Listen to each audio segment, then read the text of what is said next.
Halo pemirsa Cokro TV, jumpa lagi dengan saya Ahmad Sahal di Seruput. Ini adalah episode ketiga dari serial podcast tentang Timnas.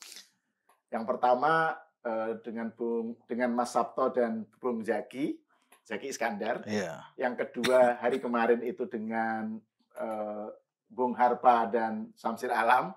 Nah, yang ketiga ini pamungkas ini. Dengan Bang Ropan, Roni Pangemanan, dan Noela Sisterina yang selalu kita ikuti konten-kontennya di Nalar Sport TV. Selalu mengawalinya itu dengan membahas bola dengan nalar. Oh iya. Jadi kita ini pasti seru ini perbincangannya ini. Jadi saya ingin mulai dengan Bang Ropan. Oh iya, apa kabar? Oh baik Mas. Baik, ya? Terima kasih Baik, banyak ya sudah diundang ke terima kasih tempat ini ya. Thank you udah diajak ke sini. Iya. Oke. Bang Ropan, itu kan saya terakhir menyimak konten Bang Ropan tentang STY. Ya beberapa hari lalu ya. Betul. Itu kan bahwa STY sudah membuka diri ya kalau ditawarin oleh Exco, oleh PSSI gitu kan. Dan ada ya kita semua tahu lah track record STY itu diakui lah gitu ya. Tapi kan Exco sampai sekarang belum mengambil keputusan. Ya. Jadi kita nggak tahu alasannya apa dan seterusnya. Nah itu saya ingin Bang Ropan menjelaskan ini. Ini sebenarnya prospek STY comeback gitu ya. Itu gimana? Karena kan ada yang bilang wah ini CLBK nih antara STY dengan Erick Thohir saling follow apa gitu. Terus kemudian banyak antusiasme dari publik kan, aspirasi publik kan STY comeback gitu. Nah ini gimana Bang Ropan melihat soal ini? Ya itu kan muncul dengan follow itu sampai banyak dari para netizen yang mengatakan bahwa ini mungkin bisa kembali nih. Nah dan beberapa hari yang lalu saya juga sempat ketemu dengan penerjemah Cheong Seok Iseo JJ ya, namanya panggilan JJ. Dan saya berbicara banyak dengan dia, tanya soal apa kabar STY. Oh baik, saya baru habis ketemu STY, maksudnya dalam pembicaraan baru bicara dengan STY. Dan saya bilang apakah STY ada kemungkinan bisa ke Indonesia lagi menurut. Oh dia mau buka diri, dia oke. Tapi sebenarnya dia agak ragu juga sebelumnya. Kenapa dia ragu, Mas? Karena itu pemutusan kontrak itu masih trauma. Di saat dia sedang lagi happy, lagi oke, menang lawan Arab Saudi 2-0 di GBK. Ya. Kemudian kan kayak disambar petir gitu pada tanggal 6 Januari pemutusan itu. Tanggal 8 Patrick Kluivert diambil. Jadi itu dia masih ada rasa gimana gitu trauma. Tapi dia bilang ke JJ, saya tetap sayang Indonesia, cinta Indonesia. Apapun itu, apalagi dengan supporter yang luar biasa yang mendukung timnas dan juga mensupport dia. Jadi dia tetap kalau Indonesia memang menginginkan, dia tetap terbuka. Terbuka, tapi itu pun kan harus datang dari PSSI sendiri. Ya. Dari rapat Exco apakah harus duduk bersama lagi membicarakan segala sesuatu yang enak tentunya dengan opsi-opsi klausul-klausul yang akan ada sehingga tidak lagi terulang kejadian seperti yang lalu, Mas. Ya. Nah, sekarang kan belum ada respon dari PSSI dan kita tunggu saja bagaimana. Walaupun juga sebenarnya PSSI ingin, ya, kalau saya lihat ya, PSSI ingin untuk mendapatkan pelatih yang baru. Artinya yang sudah lama biarlah itu berlalu. Misalnya STY dan Patrick Kluivert. Dua-dua sudah dianggap dan pingin baru. Kalau saya tangkap dari apa yang ada sekarang, walaupun belum diumumkan secara resmi, PSSI ingin sesuatu yang baru, benar-benar baru untuk bisa menangani Indonesia. Karena ini prosesnya jangka panjang. Tidak mau terulang lagi seperti Patrick Kluivert. Kalau STY itu kan 5 tahun. Sejak terhitung 1 Januari 2020 sampai kemarin terakhir di 2025 Januari kemarin. Nah, kalau yang satu ini kan nggak sampai setahun, PK ini, Patrick Kluivert. Nah, PSSI tidak mau terulang lagi kejadian yang sama itu, karena ini sudah jangka panjang, karena dengan proyek kemarin itu, di U23 ada Gerald Van den Berg, di 20 ada Van Kempen, semua kan habis itu. Termasuk dengan Dani Lanza dan Alex Pastoor sebagai asisten itu kan satu paket. Itu satu paket dan out semua kan. Nah, itu. Jadi sekarang kalau pemikiran lagi, kalau bukan STY bicara dengan baru yang harus sama lagi. Harus bisa melihat U20, U23, senior. Nah, itu yang sedang dipikirkan oleh PSSI. Jadi mereka tidak mau gegabah lagi. Ya, saya tangkap situ. Tidak mau buru-buru lagi. Jangan sampai terjebak pada hal yang sama kemudian nanti ada masalah lagi sehingga berpikir keras. Kan banyak netizen pingin, ayo dong kapan? Kapan ini harus ada pelatih yang baru diumumkan?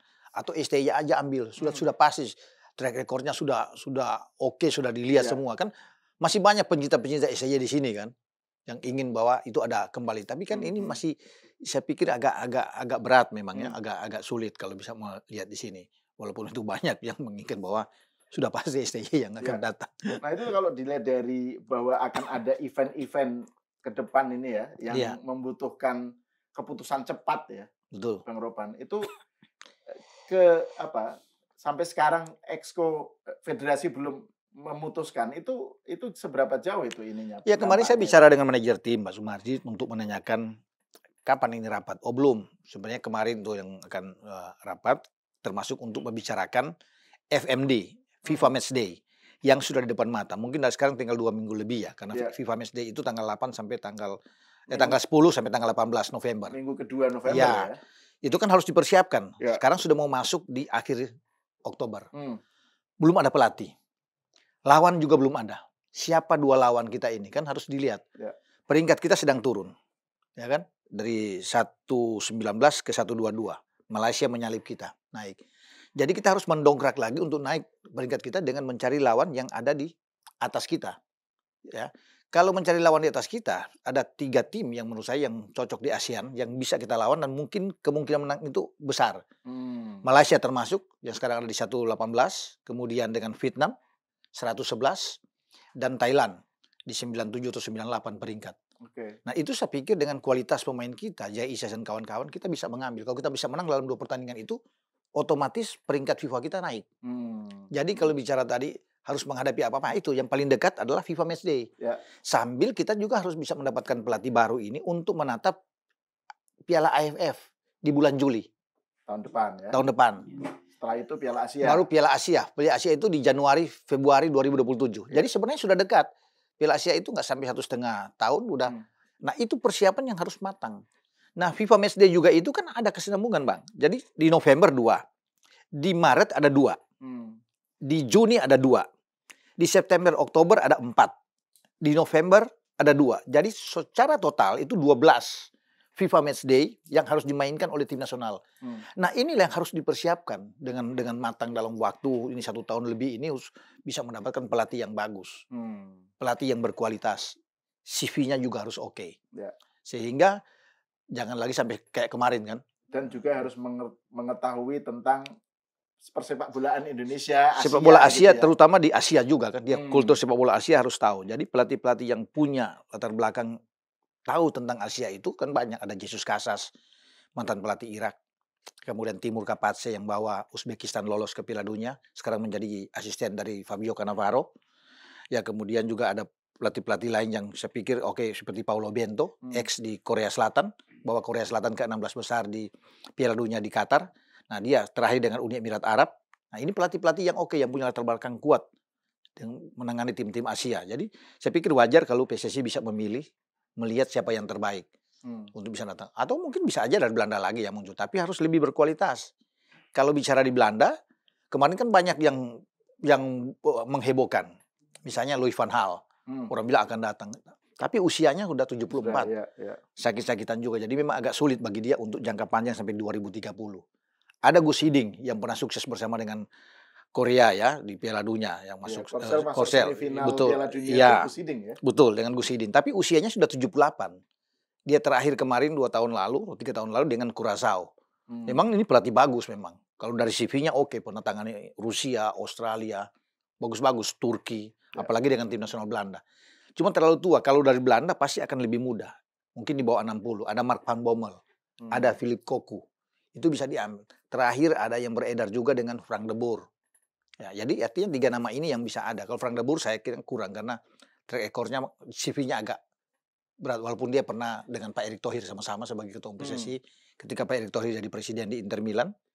Tapi dia mungkin nggak sampai hanya 3 bulan atau berapa bulan dia dipecat, termasuk dan Crystal Palace juga. Jadi kalau dari Belanda, saya pikir hanya 2 yang saya bisa rekomennya oke. Philip Cocu atau dengan Mark van Bommel.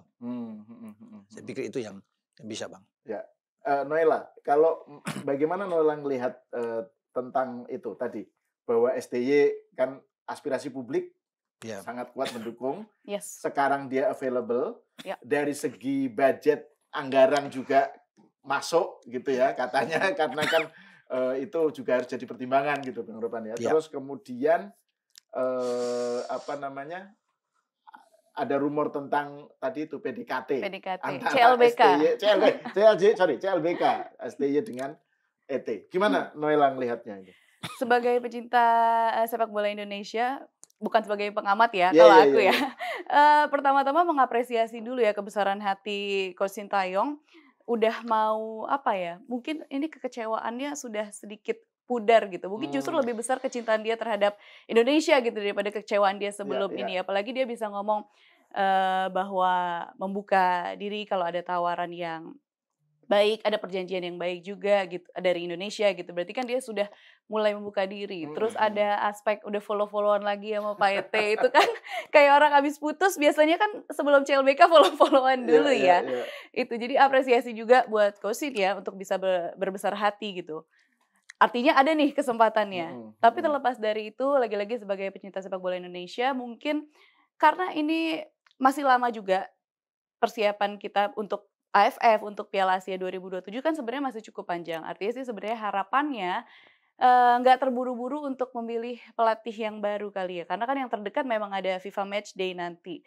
Cuman dari beberapa pundit yang udah sempat ngobrol-ngobrol juga, bisa ada pelatih interim kan sebenarnya untuk mengisi sementara. Jadi harapannya pengennya sih nggak buru-buru untuk kembali memilih pelatih pun misalnya STY yang kembali, tapi semoga keputusannya nggak diambil secara cepat karena takut salah lagi nih kayak kemarin pada saat pemilihan Patrick Kluivert rasanya kan itu pemilihannya cepat gitu ya di tengah jalan performa STY lagi bagus-bagusnya, tapi diputus di tengah jalan dan ternyata hasilnya nggak memuaskan, mengecewakan seluruh rakyat Indonesia. Jadi pengennya dalam waktu yang cukup panjang ini justru waktunya digunakan untuk memilih pelatih yang benar-benar pas biar nggak kejadian lagi kayak Patrick Kluivert ini sih.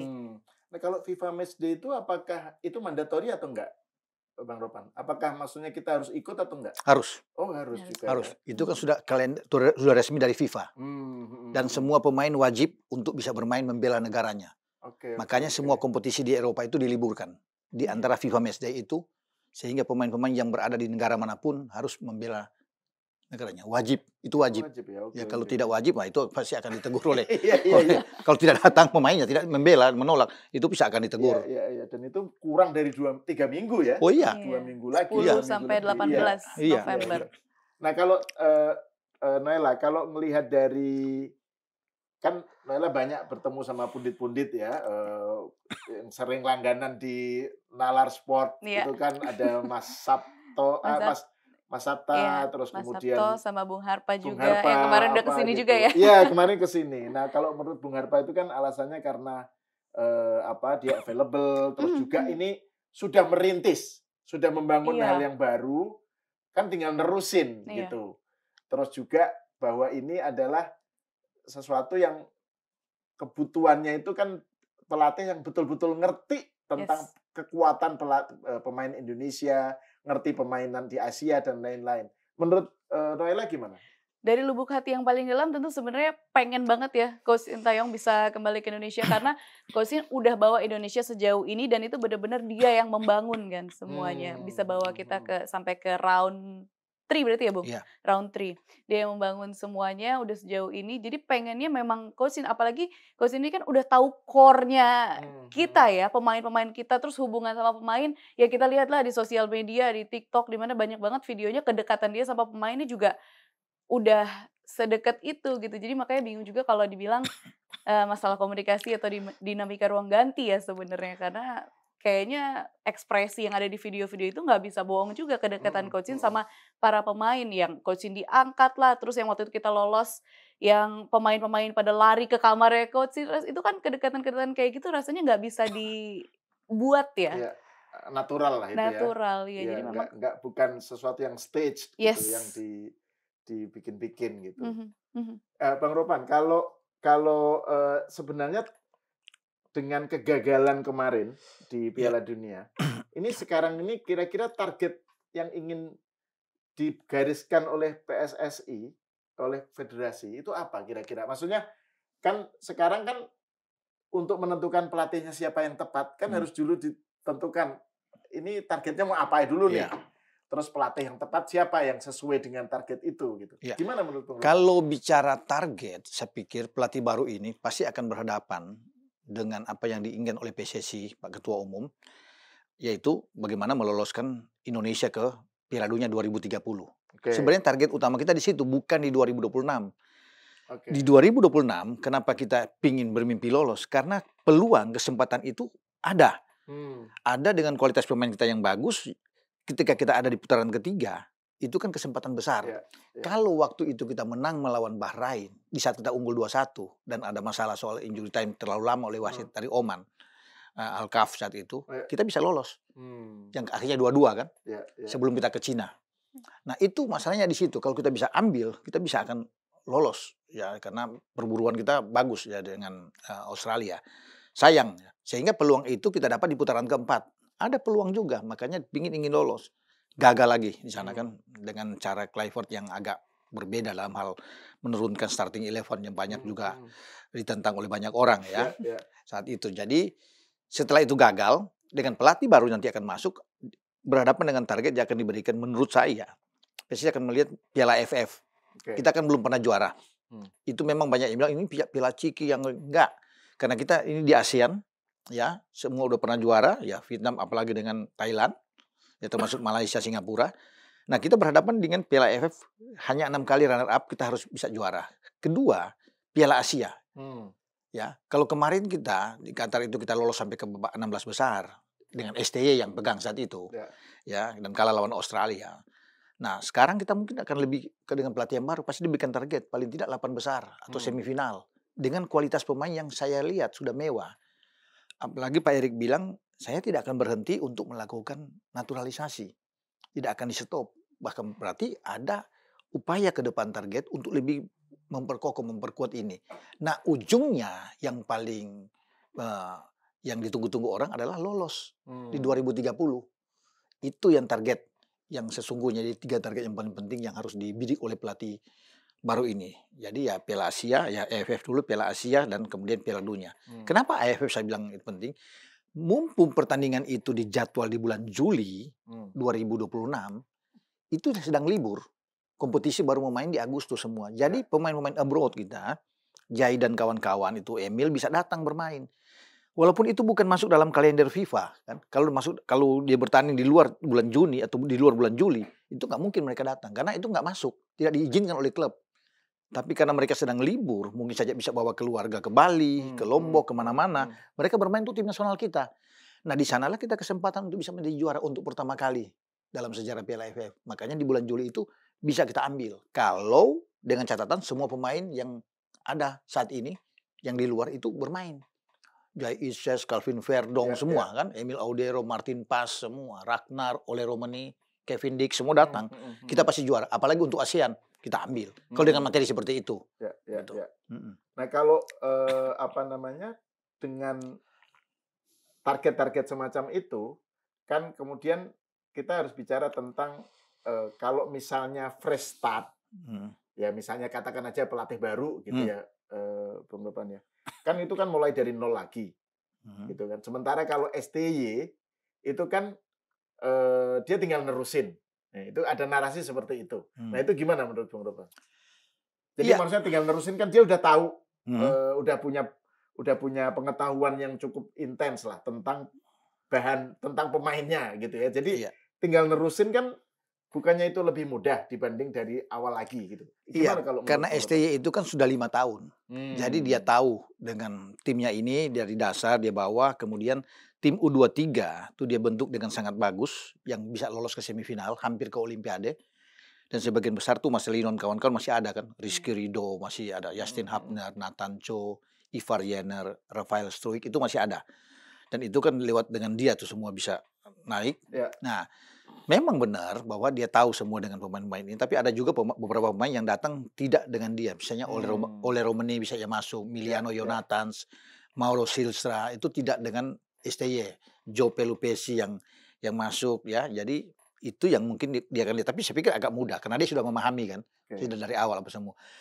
Namun kenapa saya bilang ini agak berat ya bagi dia dan juga bagi PSSI, karena PSSI itu yang saya lihat tadi, saya bilang tadi Bang, PSSI ingin pelatih yang baru.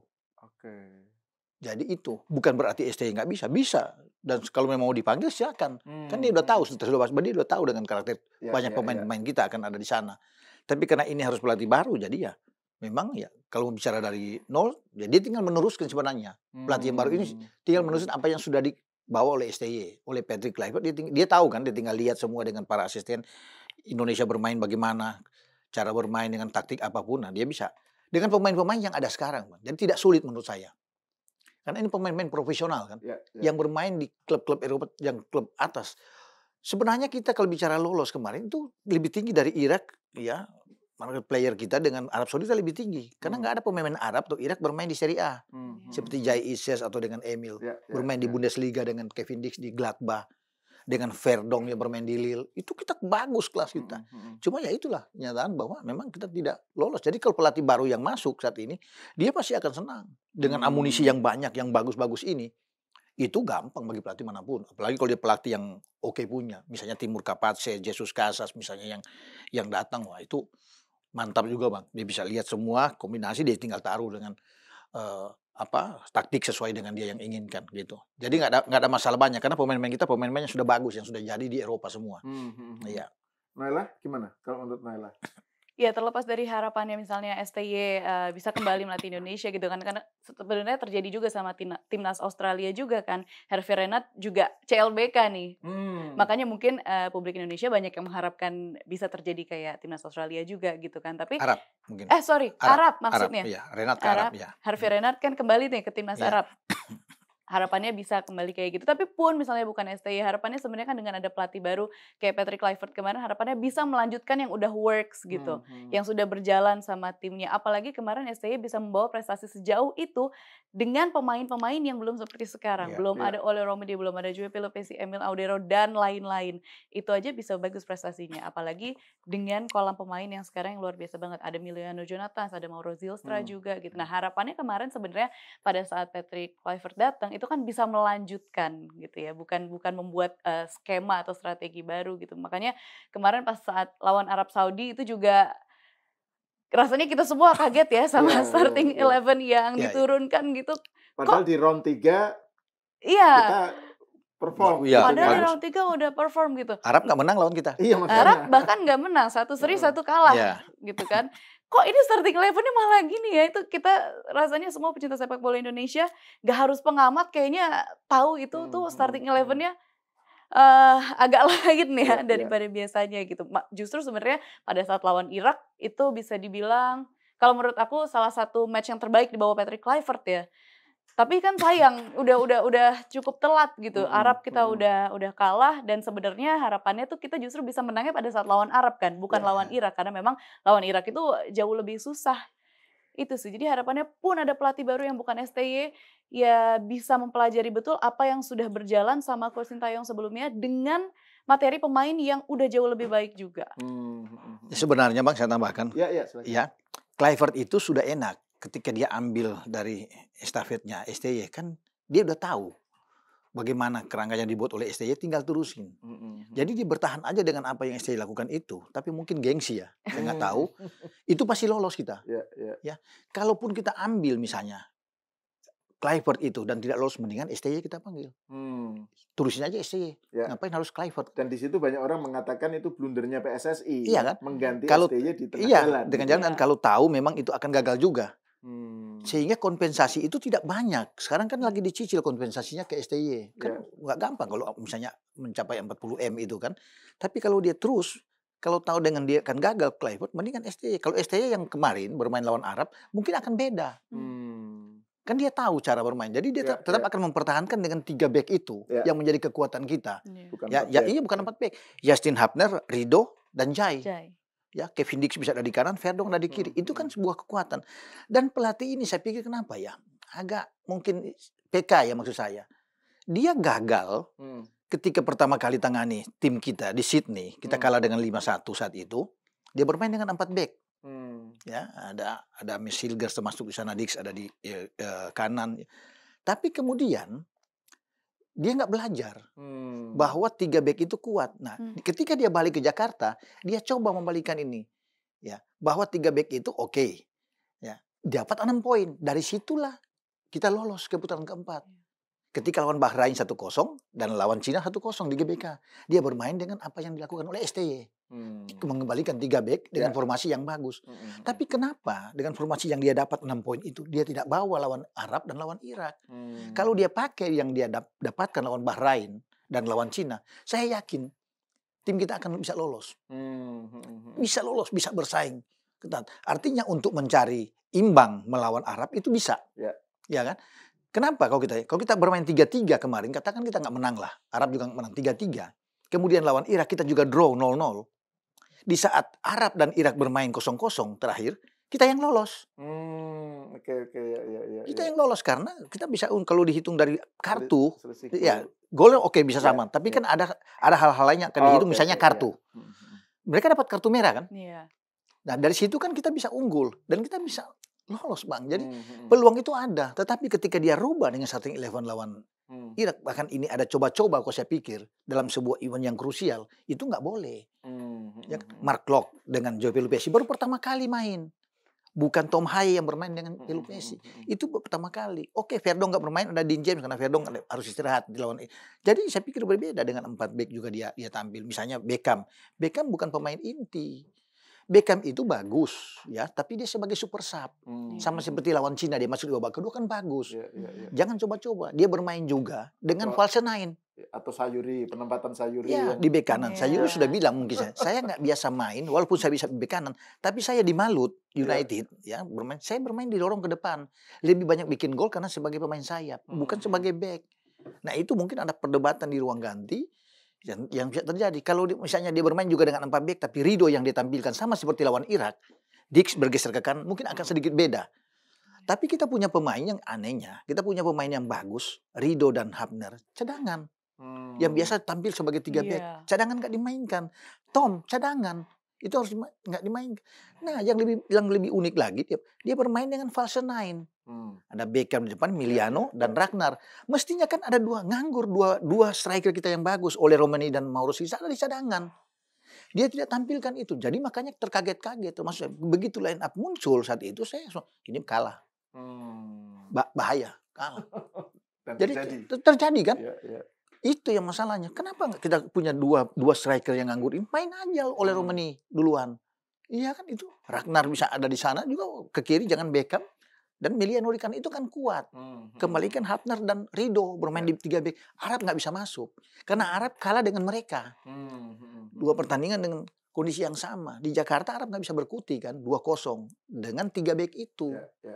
Nah itu yang tidak bisa saya nggak tahu. Tapi apa fungsi lain dari para asisten itu. Pastur dan Dani Lansat nggak memberikan. Mungkin memberikan masukan juga. Tapi keputusan ada di Patrick Kluivert. Sehingga ada perdebatan saya yakin di situ akan terjadi. Nah, itu Bung Ropan. Justru malah menurut saya juga menjadi hal yang menarik nih soal andaikan ada pelatih baru gitu ya. Maksudnya yang betul-betul fresh start itu. Itu kalau kita belajar dari yang kasus Kluivert dan timnya. Itu kan mereka itu seperti kayak terlalu ngotot dengan filosofinya, dengan strateginya gitu ya. Sementara kalau STY kan lebih pragmatis. Dia lihat diganti, sangat fleksibel. Terus saya ingin minta komentarnya Bang Ropan dan Noela soal Pastur, pernyataan Pastur kemarin. Itu kan dari awal kesannya kayak ya kan 119 nggak logis dah lah, nggak realistis lah kalau menang gitu. Itu kan kayak melihat pemain timnas itu dengan pesimisme atau dengan apa ya, nggak membuat spiritnya tuh naik gitu Bang. Nah ini kan sesuatu yang baru ketahuan belakangan gitu setelah kalah gitu. Nah gimana Bang Ropan melihat kemungkinan pelatih baru yang dia mungkin melihat Indonesia itu tidak dengan cinta seperti STY gitu. STY kan karena tadi yang Noela bilang kan, cintanya lebih besar dari sakit hatinya. Gitu. Jadi dia forgiving gitu. Gimana? Noela dulu deh. Gimana Noela melihat itu? Aduh, sebenarnya ngelihat statement itu nyesek banget ya, karena rasanya kayaknya kok nggak perlu banget statement itu, apalagi maksudnya memang kan udah apalagi dia tuh sebenarnya salah satu nama yang banyak pundit Ya, juga mengatakan ini bisa naik nih betul. menggantikan Kluivert gitu. Tapi Ya, ternyata statement-nya kayak gitu, kalau memang rasanya dia udah pesimis dari awal, kenapa kenapa diambil? diambil? Satu, kenapa diambil? Tapi oke lah, mungkin emang profesionalisme ya namanya bekerja gitu kan diambil. Tapi rasanya itu statement yang sangat nggak perlu, karena kita semua juga tahu emang kita di peringkat segitu. Tapi kan kita berusaha, kita lagi on the way untuk bisa lolos nih ke Piala Dunia. Dan Hmm, sebenarnya udah nggak sejauh itu loh. Sedekat itu, sedekat 180 menit. 90 ya, menit ya, kali 2. Yang mana sebenarnya kalau kata Bung Roman tadi udah jabarin semuanya juga, itu sangat possible ya. untuk kita bisa dengan permainan yang bisa melanjutkan dari pelatih sebelumnya gitu ya, dengan skema-skema yang nggak membuat skema baru nih, Iya, kalau kata iya, Bung iya. Ropan tadi kan kayaknya gengsi ya untuk bisa melanjutkan gitu. Tapi statement-nya itu justru bikin kita sebagai penyintas sepak bola makin ilfeel kali ya. Mhm, mhm. Justru harusnya dia tadinya digadang-gadang bisa naik menggantikan Kluivert, ini rasanya jadi, aduh kayaknya emang udah semestinya ya udahlah pulang aja ke Belanda. Dan ini ada yang bilang itu menggarami luka pecinta timnas Iya, gitu ya. ibaratnya itu udah jatuh ketimpa lagi nih. Iya, iya. Kalau Bung Ropan gimana ngelihat itu? Ya itu pernyataan yang saya pikir agak blunder ya, yang dilakukan oleh Alex Pastur. Itu hanya mencari-cari alasan di tengah pemecatan yang saya lihat. Karena begini, Alex Pastur tahu bahwa kedatangan dia dipanggil untuk bisa mendampingi Patrick Kluivert adalah ingin meloloskan Indonesia Ya. ke Piala Dunia. Dia tahu persis, itu dia. Dan di awal dia bilang peluang itu masih terbuka. Itu Iya. jelas dia bilang. Karena Patrick Kluivert datang, Patrick Kluivert bilang juga bahwa tujuan dia ingin membuat Indonesia itu bisa dia antar lolos. Mimpi rakyat Indonesia bisa hadir karena peluang itu ada. Dan PK itu bilang bahwa peluang masih ada. Apalagi dia lihat dengan kita bisa menahan Arab Saudi ya di Arab sebelumnya 1-1, kita menang 2-0 di GBK. Jadi setelah lawan Arab dia bilang peluang bagi Indonesia terbuka. Ya. Iya kan? Tapi kemudian muncul seperti ini bahwa Indonesia logis, realistis hanya di 119 tidak bisa lolos kan. Nggak benar menurut saya. Bagi dia tuh nggak. Itu bukan suatu pernyataan yang gentleman. Karena begini menurut saya, Mas. Kalau kita lolos, apa yang dia akan katakan? Hmm. Tidak akan mungkin kan. Dia akan Hmm. bisa bicara begitu. Misalnya kita lolos, nggak usah lolos langsung lah ke Amerika. Iya. Putaran kelima. Betul kelima. Ya. Dia nggak akan mungkin bicara, ini realistis, Indonesia nggak bisa lolos peringkat 19. Nggak ada.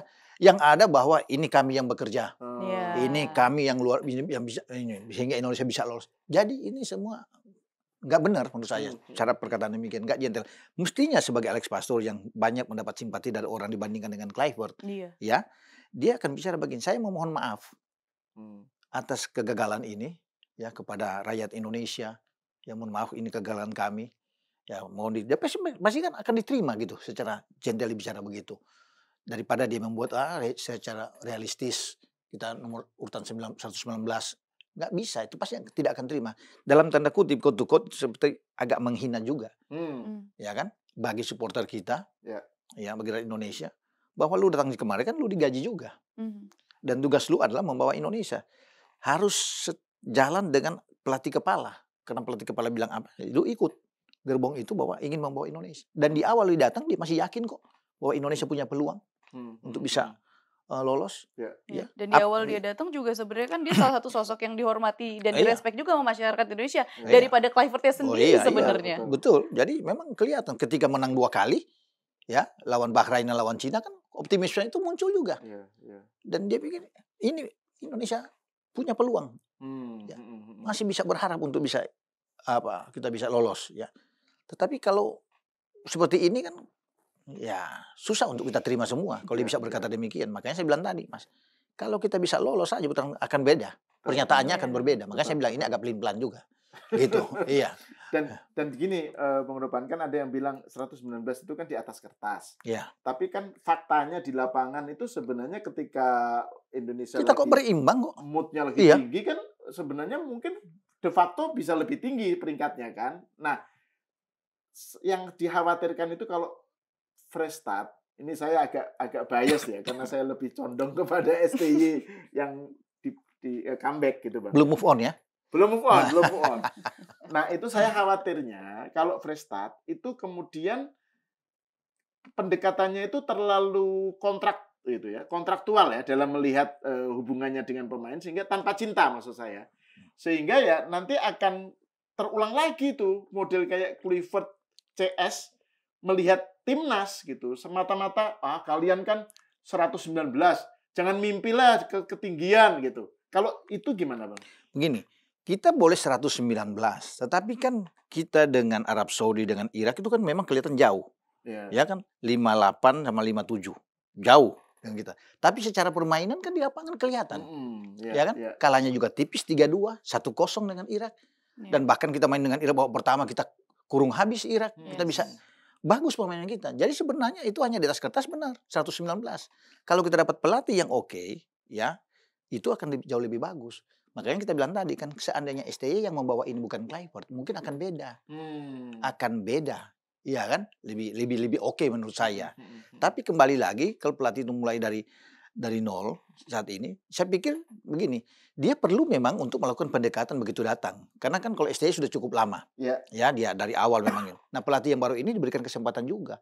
Makanya Pak Erik bilang itu harus ada jangka panjang. Kemarin itu agak blunder juga, terlalu buru-buru untuk bisa menggantikan STY di saat lagi bagus-bagus. Ya, kemudian PK juga CV-nya kurang oke. Dengan Curaçao juga dipecat. Jadi dengan Adama Demirspor juga di Turki, klubnya juga kurang oke, nggak bagus. Sebenarnya kan mesti lihat di CV, jangan lihat di nama besar sebagai pemain. Belum lagi rumor tentang masa lalu dia lah, oke ya, itu dia. Tetapi kan sebagai pemain dia oke di timnas Belanda, Ajax, Milan, Barcelona. Tapi kan di kurikulum vitae-nya di pelatih dia nggak oke. Nah itu yang harus dilihat, jangan terpaku dengan nama besar. Jadi untuk berikut nantinya pelajaran itu yang kita dapatkan dari PK jangan terulang. Melihat itu jangan dia punya nama besar. Lihat dari CV-nya oke nggak nih, bagus. Makanya referensi pelatih pun siapapun yang datang yang kuat dengan Asia yang kita bilang tadi itu. Kalau nggak Jesus Casas, Timur Kapasya atau Paulo Bento yang sudah oke di Asia yang bisa kita dapatkan ya. Dan saya pikir mereka memang perlu dari awal untuk bisa pendekatan dengan para pemain mereka tangani ini, tapi diberikan kelonggaran untuk bisa sampai long term lebih panjang untuk bisa menangani tim Indonesia. Jangan terulang lagi seperti Kluivert. Itu karena blundernya itu makanya selesai dia. Gitu. Intinya kan jangan mengulangi kesalahan yang sama. Jangan jatuh lagi tempat yang sama. Nah, kalau Noella melihatnya gimana? Ini kan ada yang bilang terkait dengan itu, Bung Ropan kan, jangan mengulangi kesalahan yang sama gitu. Terus kemudian implikasinya ya udah balik lagi aja ke STY gitu. Nah, Noella gimana ngelihatnya ini? Jangan mengulangi kesalahan yang sama, makanya relate sama yang aku sempat sampaikan tadi ya. Justru waktu yang masih cukup panjang ini buat Piala AFF dan juga Piala Asia 2027 digunakan dengan baik untuk nggak buru-buru nih, biar kesalahan ini tuh nggak terulang lagi. Walaupun memang kita ada FIFA Matchday ya di tanggal 10 sampai 18 November nanti, tapi kan bisalah ada pelatih sementara atau pelatih interim, karena jangan sampai kita nggak ada nahkoda. Itu dibolehkan ya? Boleh. Bung Ropan ya? Boleh.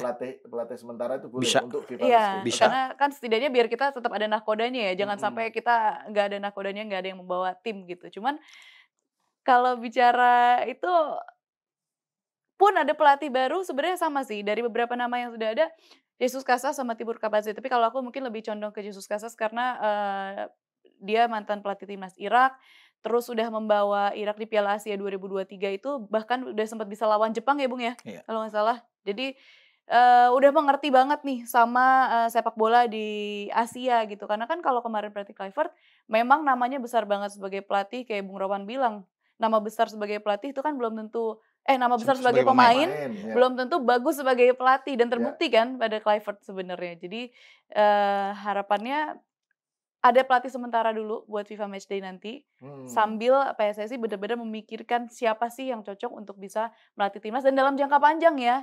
Jadi harapannya nggak ada pemecatan dalam jangka waktu singkat lagi nih, biar memang ya ada, kalaupun ada pelatih baru, jadi kan dibangun dari awal lagi dengan melanjutkan melanjutkan legasinya STY, membangun dari awal, membangun chemistry, hubungan dengan pemain juga. Tapi jadinya bisa benar-benar pelatih ini kenal sama core pemain kita juga, sama core timnas kita juga, kayak coach STY gitu.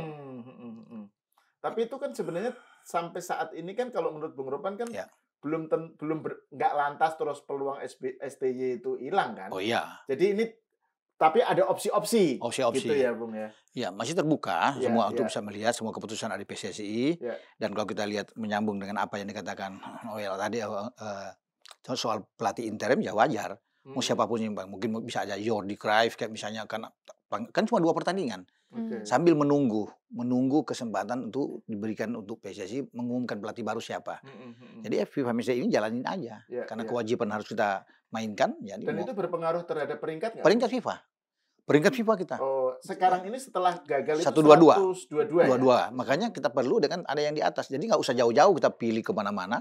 Bisa aja pilih dengan Malaysia, Vietnam, dan Thailand yang sementara ada di atas kita. Atau kita pilih salah satu misalnya Selandia Baru yang juga lolos ke Piala Dunia. Selandia Baru kita undang ke GBK. Itu akan bagus. Satu kita tandang, misalnya kita tandang ke Malaysia atau ke Thailand.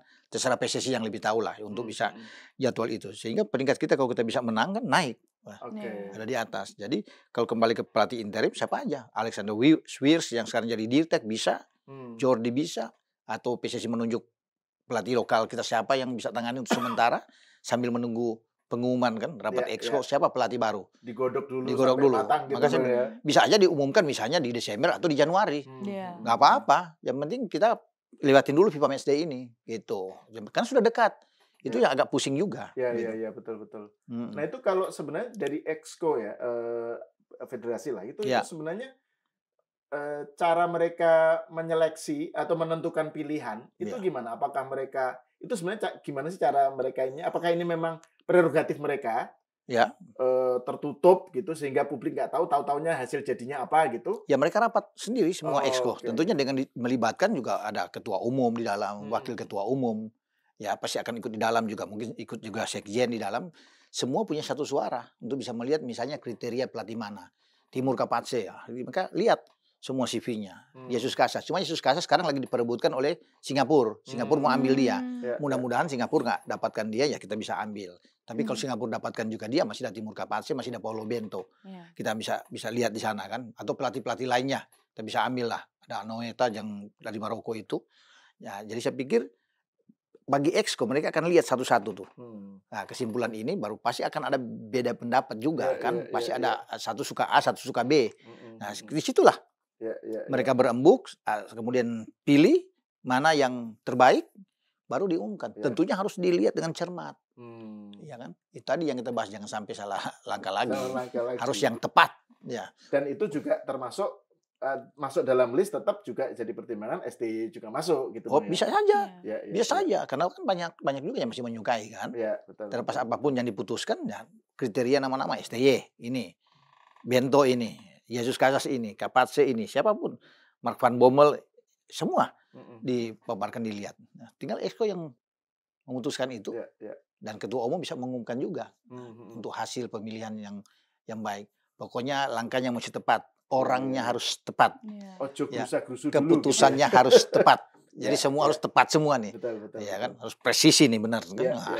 Gitu. Kalau Noella gimana melihatnya?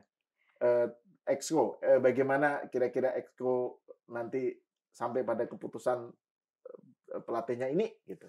Oke, kalau soal sistem mereka memilih pelatih mungkin aku nggak bisa ngomong banyak juga ya. Bung Ropan pasti lebih paham dan bisa menjabar. Cuman lagi-lagi harapannya kepada exco dan juga PSSI ya bisa memilih pelatih yang udahlah nggak usah neko-neko, yang memang CV-nya udah jelas sebagai pelatih ya, CV jelas sebagai pelatih yang mengerti sepak bola di Asia.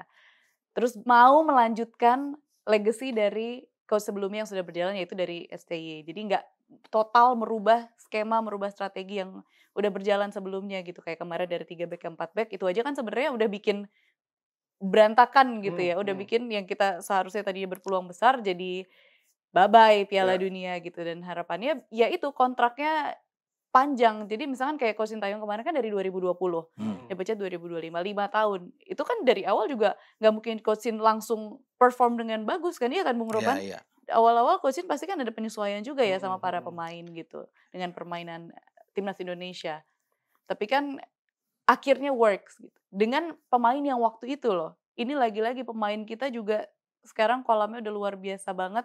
Bahkan kalau kita bicara back, ini sampai bingung kadangnya pilih yang mana, saking bagusnya. Belum lagi kipernya juga bagus banget, Martin Paes, Emil Audero yang sama bagusnya. Pemain-pemain kita tuh, aduh udah di level-level ini semua. Maksudnya pemain profesional yang udah main di Serie A, Eredivisie. Yang main di Ligue 1 juga. Jadi udah terbaik di Asia Tenggara lah sudah. Udah terbaik. Tapi nanti kalau 2030 kan, kalau misalnya lolos kan mereka juga usianya sudah Kebanyakan masih yang muda yang mungkin nggak bisa bermain. Tom Haye sudah Makanya kemarin 30, dia Joe nangis Pelupesi, juga kan. Jordi Amat bisa sudah 30. Tapi kalau yang lain masih bagus-bagus di bawah itu, masih bisa Iya. bermain. Paling buat Tom Haye sih yang makanya kemarin dia juga sempat nangis ya pas di Irak terakhir. Iya. Karena pasti dia juga mungkin Dia sangat kemungkinan menyesal untuk dia untuk bermain. main lagi kan udah kecil Iya. banget nih dengan usia yang sekarang. Karena sekarang aja ibaratnya level fitness dia udah nggak sekuat teman-teman yang lain Betul, kan. iya. Mungkin Piala AFF atau Piala Asia masih mungkin bisa. lah 1 tahun ke depan. Tapi untuk 4 tahun udah nggak mungkin lah. Cuma kan ada Yasin Hapner, masih banyak kan Ivar Jenner, Miliano Jonas masih muda-muda 20, 21 ya. Mauro Silva masih 19. Jadi memang masih Marcelino masih ada juga. Jadi kita masih kuat secara keseluruhan, pemain-pemain kita masih oke gitu. Termasuk Jai Isa sebagai kapten. Oke, ini bagian terakhir nih. Saya ingin komentar akhir dari Noela dan Bung Ropan lah tentang ya peluang Sintayong, peluang pelatih-pelatih baru, dan harapannya terhadap PSSI dan kedepannya lah tentang timnas. Silakan. Bung Noela terhabis itu Bung Ropan. Iya, harapannya buat timnas Indonesia dulu kali ya. Harapannya buat timnas Indonesia semoga dengan kekecewaan yang ada kemarin, kesedihan ini kan rakyat Indonesia pasti pemain pun lebih sedih lagi dari kita yang nonton karena kan mereka yang berjuang di lapangan. Ibu Pertiwi berduka gitu. Apalagi ditambah statement dari Alex Pastor semakin kita berduka kayaknya. Lebih ke kesel ya tapi itu. Tapi ya harapannya buat timnas Indonesia semoga kembali bangkit karena tentunya masih ada FIFA Matchday dan ada gol-gol lain yang harus kita capai. AFF nanti Piala Asia 2027 dan menuju Piala Dunia 2030 nanti. Jadi semoga bisa kembali bangkit, nggak berlarut-larut ya kesedihannya, kekecewaannya. Terus buat PSSI sih harapannya bisa memilih pelatih dengan bijak dan memilih pelatih yang terbaik dan sesuai sama CV-nya aja deh. Udah jangan pilih pelatih yang coba-coba karena nanti takutnya pelatihnya juga coba-coba nih ke timnas Indonesia kita. Jadi PSSI bisa memilih pelatih yang memang sudah ada prestasinya. Tapi lagi-lagi ya yang paham sepak bola Asia itu sih karena rasanya percuma kalau misalkan kita manggil pelatih nama besar banget tapi belum paham sepak bola Asia, belum terbiasa membawa timnya di Asia, kayaknya agak berat juga nanti penyesuaiannya jadinya. Itu sih. Ya. Kita sudah bahas banyak ya soal pelatih. Ya saya singkat aja menurut saya ya. PSSI sekali lagi saya bilang jangan salah langkah, yang terbaik lah yang harus dipilih. Mau entah STY kah, mau Yesus Casas, mau siapapun itu. Yang mau Timur Kapase, menurut saya semua adalah pelatih yang bagus. Tetapi tetap kita harus bisa melihat, jangan terlalu pendek, harus memang itu panjang sampai 2030. Mereka bisa dikontrak. Dan apapun yang terjadi, jangan cepat-cepat buru-buru misalnya netizen apapun untuk menghakimi mereka. Ya, untuk membuli mereka. Berilah kesempatan sama seperti diberi kesempatan kepada STY dengan 5 tahun. Walaupun STY tidak memberikan satupun trofi, tetapi kan dia sudah membangun suatu fondasi yang kuat untuk sepak bola Indonesia. Nah, begitu pula dengan pelatih baru, siapapun itu, kalau bukan STY, ya siapapun yang akan datang, itu harus kita dukung. Kita harus support habis-habisan demi untuk Indonesia itu bisa lolos ke Piala Dunia 2030. Karena golnya akan ada di sana. Ya, tentunya kalau apalagi dengan ada STY pasti akan banyak disambut juga ya untuk bisa ke depan lebih baik lagi. Ya kita tunggu saja. Itu saya bilang yang terbaik yang PSSI harus pilih. Jangan salah orang untuk bisa memilih. Itu saja, Mas. Oke. Terima kasih Bung Ropan dan Noela atas obrolannya dan saya kira ini juga mungkin semoga aja ini di Cokro TV bukan konten terakhir tentang bola. Ya, harus dong. Semoga semakin sering ya ditunggu konten-konten bola. Ditunggu pasti. Khawatirnya nanti lah kok Cokro TV jadi nggak beda dengan Nalar Sport ya. Tapi ini kan berbeda, Mas. Bagus. Berbeda. Bagus. Oke, terima kasih Bung Ropan. Sama-sama. Pemirsa sampai di sini dulu. Kita berjumpa lagi di episode selanjutnya.